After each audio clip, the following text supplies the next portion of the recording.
তো বন্ধুরা, যেমন আমরা আগের পার্টে দেখেছিলাম নারুতোর প্ল্যান কাজ করেছে, যে কারণে কাকাশি ওই ওয়াটার প্রিজন থেকে বাইরে চলে আসে। তারপর কাকাশি এবং জাবুজার মধ্যে অনেক ভয়ানক একটা লড়াই হয়, কিন্তু হঠাৎ করে একটা ট্র্যাকার নিনজা এসে জাবুজাকে মেরে ফেলে। তারপরে জাবুজার লাশকে নিজের সাথে নিয়ে চলে যায়। কাকাশি এবং বাকিরা সেখান থেকে যেতে শুরু করে, কিন্তু তখনই হঠাৎ করে কাকাশি অজ্ঞান হয়ে নিচে পড়ে যায়। এর পরের সিনে আমরা দেখতে পাই যে কাকাশি একটা বিছানার মধ্যে শুয়ে আছে। কাকাশি মনে মনে চিন্তা করে, মনে হয় আমি শারিঙ্গানের একটু বেশি ব্যবহার করে ফেলেছি। তখন একটা মহিলা সেখানে এসে কাকাশিকে জিজ্ঞাসা করে, ও আপনি উঠে গেছেন, আপনার এখন কেমন লাগছে? কাকাশি বলে যে আমি এখন ভালো আছি, কিন্তু মনে হয় সম্পূর্ণ ঠিক হতে আমার অনেক সময় লাগবে। আর কাকাশি এটা বলার পরে আবার শুয়ে পড়ে, ঠিক আমার মতো একেবারেই অলস। তখন নারুতো এবং বাকিরা সবাই সেখানে চলে আসে। সাকুরা কাকাশিকে বলে, কাকাশি সেন্সে আপনার শারিঙ্গান অনেক ভালো, কিন্তু যদি আপনি এটা ব্যবহার করে অসুস্থ হয়ে যান তাহলে আমার মনে হয় এটা ব্যবহার না করাই ভালো। আর কাকাশি সেন্সে ওই মাস্কওয়ালা মেয়েটা কে ছিল যে জাবুজাকে মেরে ফেলেছে? কাকাশি বলে যে সে একটা ট্র্যাকার নিনজা ছিল।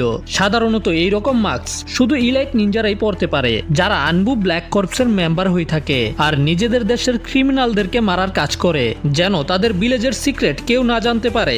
যেমন যদি কাকাশিকে কেউ মেরে ফেলে তাহলে তারা কাকাশির শারিঙ্গান সম্পর্কে জেনে যাবে, আর তারা এই শারিঙ্গানের ব্যবহার আমাদের ভিলেজের বিপক্ষেই করতে পারে। এদিকে আমরা ওই ট্র্যাকার নিনজাকে দেখতে পাই, যে জাবুজার মুখে বাঁধা কাপড়টা কাটবেই, কিন্তু তখনই জাবুজা জেগে ওঠে আর তার হাতকে ধরে ফেলে। মেয়েটা বলে, ও তাহলে আপনি জেগে উঠেছেন?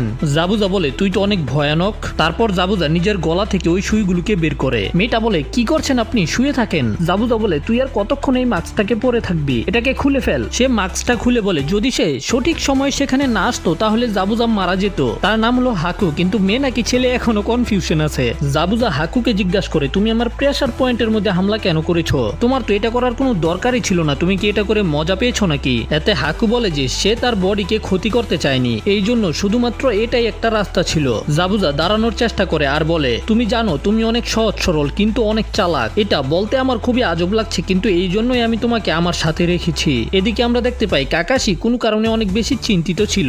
একটা ট্র্যাকার নিনজা সাথে সাথে ওই বডিকে নষ্ট করে দেয়, কিন্তু সে ওই বডিটাকে নিয়ে চলে গেছে। সে তো এখানেই ওই বডিটাকে নষ্ট করে দিতে পারতো। কাকাশি ওদেরকে বলে, তোমাদের মনে আছে সে কোন ধরনের অস্ত্রের ব্যবহার করেছে? সাসকে বলে যে সুই। কাকাশি বলে যে মনে হয় জাবুজা এখনো জীবিত আছে। এটা শুনে সবার আত্মা বাইরে যায়। কাকাশি বলে যে আমি অনুভব করেছি তার হার্টবিট বন্ধ হয়ে গেছে, কিন্তু মনে হয় সেটা একটা টেম্পোরারি ডেথ ছিল। প্রথমত সে জাবুজাকে নিয়ে চলে গেছে, আর দ্বিতীয় হলো সে নিডলস এর ব্যবহার করেছে, যেগুলো অস্ত্র হিসাবে এত ভয়ানক না। আর এগুলো দেখার পরেই কাকাশির মনে হচ্ছে যে ওই ট্র্যাকার নিনজা জাবুজাকে মারতে চায়নি, সে তো জাবুজাকে বাঁচানোর চেষ্টা করেছে। কাকাশি বলে যে যদি আমাদের কোনো কিছুতে সন্দেহ হয়ে থাকে তাহলে আমাদের ওটাকে সলভ করতে হয়, কারণ ছোট একটা ভুল আমাদের উপরেই